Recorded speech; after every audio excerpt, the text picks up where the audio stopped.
Hi, my name is Chandan Kumar and I have over 20 years of experience in software development, DevOps and solution architect.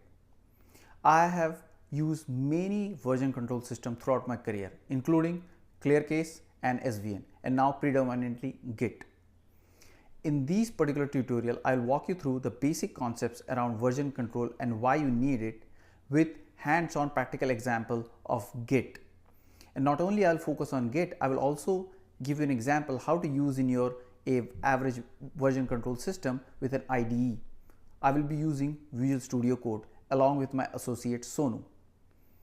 During this course, you will not only learn the basic operation of Git, but also learn various popular Git service providers. Example, GitHub, GitLab, Bitbucket, and others.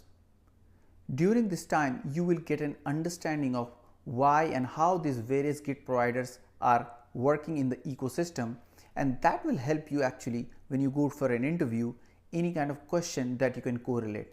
Because remember, using Git in your laptop is not good enough anymore. You should be able to collaborate with Git with other developers. Could be open source, could be your enterprise. So join me in this course and I hope you learn a lot. Please don't